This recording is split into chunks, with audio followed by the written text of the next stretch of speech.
do Senhor, meus queridos. É com muita alegria que nós estamos aqui gravando mais uma pré-aula.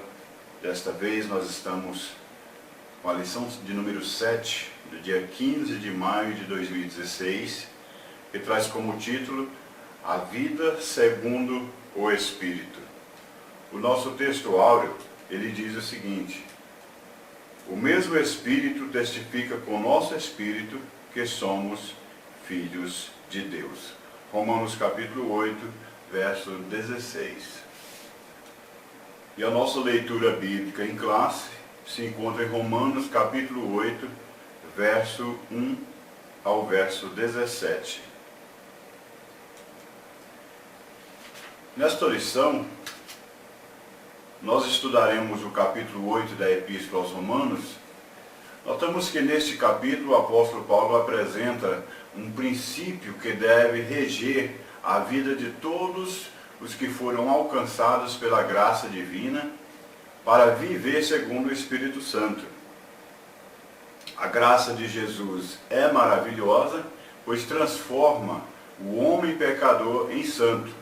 Então, como novas criaturas, o Consolador passa a morar em nós, concedendo-nos recursos para vivermos neste mundo de maneira santa e justa. E aqueles que já experimentaram o novo nascimento, já não vivem mais na prática do pecado. Nosso corpo se torna seu templo, e sem o Espírito Santo, não poderíamos viver de modo a agradar a Deus. Então, que nós possamos nos entregar totalmente a Deus, permitindo que o seu Espírito guie as nossas vidas para podermos agradar ao Senhor. Notamos que no capítulo 7 da Epístola aos Romanos, o apóstolo Paulo apresenta um pequeno esboço do que ele iria tratar no capítulo seguinte, ou seja, no capítulo 8. Então, por todo o capítulo 8, o apóstolo faz um contraste entre a velha vida marcada pelo pecado e sem condições de se libertar, com a nova vida no poder do Espírito Santo que Cristo nos proporcionou. O que fora impossível, a antiga aliança regida pela lei, agora se tornou possível graças a uma nova lei, a lei do Espírito de vida em Cristo Jesus. Por intermédio do Espírito Santo, já temos uma visão prévia da alegria que um dia viveremos ao lado do nosso Senhor Jesus Cristo no céu. Temos também a garantia de que no futuro desfrutaremos da plenitude da salvação no Senhor Jesus. Primeiro tópico: a vida no Espírito pressupõe oposição à lei do pecado. A lei se tornou enferma. Como podemos observar no capítulo 7, Paulo exclamou em tom desesperador quando se vê diante de si e de todos os cristãos o impiedoso jugo do pecado escravizando a todos. Esse grito pertence a todos nós. Mas qual era a razão desse desespero? Então é necessário entendermos a argumentação do apóstolo em torno desse assunto, porque ele havia dito que todos os homens, quer gentios, quer gregos, estavam debaixo da condenação do pecado. Mesmo os judeus, a quem foi confiada ou concedida a lei de Moisés, não conseguiram escapar desse cativeiro. E por que eles não conseguiram? Porque a lei que fora dada para alertar os homens sobre a malignidade do pecado, acabou servindo de instrumento para aguçar o desejo de pecar. Então, dessa forma, a lei, que era uma coisa boa, acabou por se tornar inoperante diante da outra lei, a lei do pecado e da morte. Assim, a lei ficou doente. Mas quando nós olhamos que a lei adoeceu, nós também descobrimos, que veio a cura através da cruz. Ainda no mesmo capítulo 7, já chegando ao seu final, Paulo dá outro grito, mas agora o grito não é mais de desespero. O grito agora é de vitória pela graça de Deus, revelada na pessoa de Jesus Cristo. O seu grito de vitória também agora é o nosso grito. A mesma argumentação, agora em sentido oposto, pode ser feita. Em vez de grito de desespero, Paulo dá um grito de vitória, um brado de vitória. Mas o que realmente ocasionou esse grito de vitória? É uma pergunta que podemos fazer nessa questão aqui do assunto. A resposta está na vida segundo o Espírito, relatada em Romanos capítulo 8. Então, essa vida no Espírito nos proporciona a dar o nosso brado de vitória sobre a morte, sobre o pecado, sobre a velha natureza. Então, descobrimos também que a lei do pecado é revogada. A lei do pecado e da morte que havia neutralizado ou tornado ineficaz a lei, agora foram revogadas pela lei do Espírito de vida.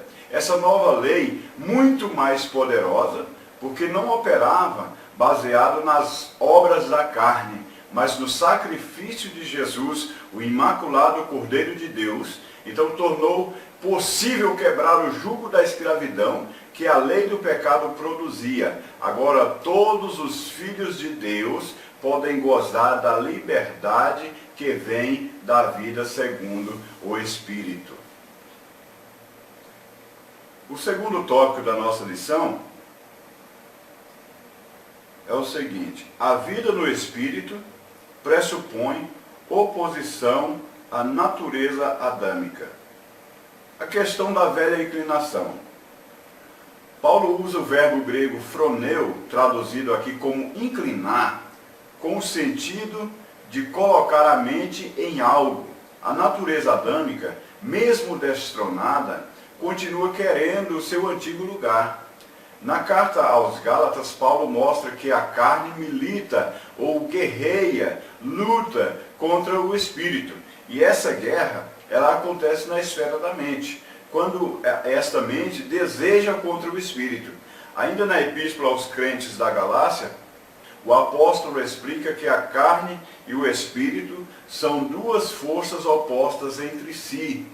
Todos os crentes salvos, quer sejam novos convertidos, quer tenham anos de evangélicos, são objetos dessa inclinação da antiga natureza. Mas ceder a essa inclinação é ceder à morte. Nessa inclinação interna, a velha natureza, a carne, está no comando. Então, quando a carne assume o controle, o Espírito fica de fora. Então, temos uma necessidade de manter a nossa vida guiada no Espírito, para que o Espírito tenha o controle da nossa vida. A nossa nova filiação no Senhor. Essa nova inclinação a qual o apóstolo se referiu, só se tornou possível porque os justificados em Cristo Jesus passarão a ser guiados pelo Espírito de Deus. Diz aqui a palavra do Senhor: porque todos os que são guiados pelo Espírito de Deus, esses são filhos de Deus. Esse privilégio se tornou possível ao crente ser orientado ou guiado pelo Espírito. E isso aconteceu porque Deus nos deu a adoção de filhos. Então diz a palavra do Senhor: porque não recebestes o espírito de escravidão, para outra vez estardes em temor, mas recebestes o espírito de adoção, pelo qual clamamos, Abba Pai. Abba Pai quer dizer papai, meu paizinho. É uma forma de mostrar que temos intimidades com Deus. Então, como filhos agora, somos habitação do Espírito Santo, que em nosso interior dá testemunho dessa nova filiação recebida da parte de Deus. Louvado seja o nome do Senhor por isso, que Ele nos concedeu o privilégio de fazer parte dessa nova família. Então observamos que quando Cristo se fez o representante do homem pecador, o poder condenatório do pecado foi desfeito. E então a justiça foi cumprida por Cristo. Agora, uma vez libertos da lei do pecado e vivendo segundo o Espírito, a carne não tem mais direitos sobre nós. Agora somos guiados pelo Espírito de Deus. O Espírito tem vitória em nossa vida. Ainda que a inclinação da carne é para as coisas da carne, mas se vivemos em Espírito, a carne não estará mais no controle e não tem domínio sobre nós, porque nós andamos no Espírito. Graças a Deus por isso. O nosso terceiro tópico diz o seguinte: a vida no Espírito pressupõe oposição entre a nova ordem e a antiga. Então havia uma antiga ordem sobre os homens, mas hoje estamos debaixo de uma nova ordem, ou seja, a ordem da graça, da misericórdia de Deus. Por isso a nossa lição, ela vem dizendo aqui na capa, o título, a maravilhosa graça de Deus, porque nós estamos vivendo pela graça de Deus, somos abençoados todos os dias, porque Deus tem sido gracioso para conosco. O primeiro item desse tópico é o seguinte: a manifestação dos filhos de Deus. Os versículos 18 a 30 de Romanos capítulo 8 mostram a certeza dos crentes quanto ao futuro. Está escrito assim: porque para mim tenho por certo que as aflições deste tempo presente não são para comparar com a glória que em nós há de ser revelada. Então fica evidente que quando o apóstolo falava do futuro, ele também contemplava o passado.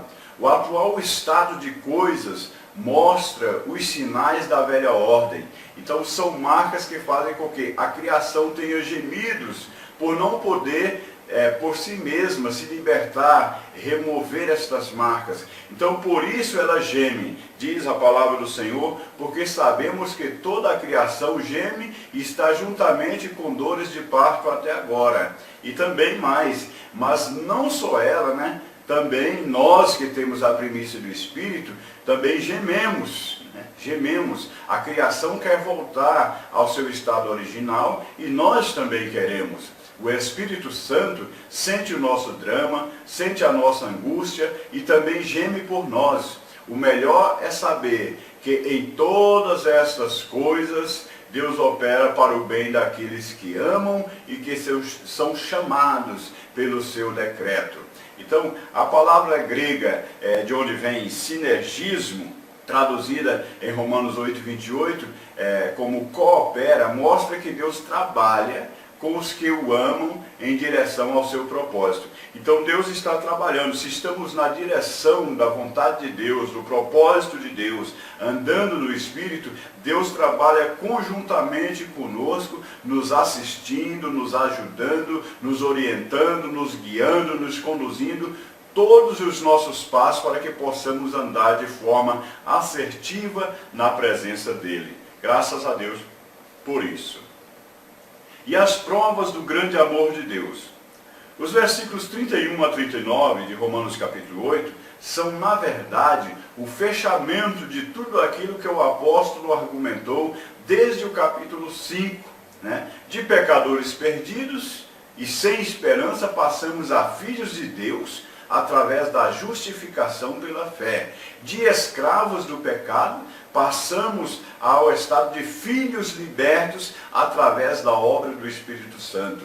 De membros de uma velha ordem, passamos a ser participantes de uma nova ordem no Espírito. Bendito seja o nome do Senhor por isso. Então sabemos que esse grande amor de Deus derramado em nosso coração é de uma forma tão especial, tão grandiosa, que nós chegamos a não compreender. Já bem escreveu o apóstolo João, porque Deus amou o mundo de tal maneira, ou seja, de uma maneira diferenciada, de uma maneira extraordinária, de uma maneira incrível.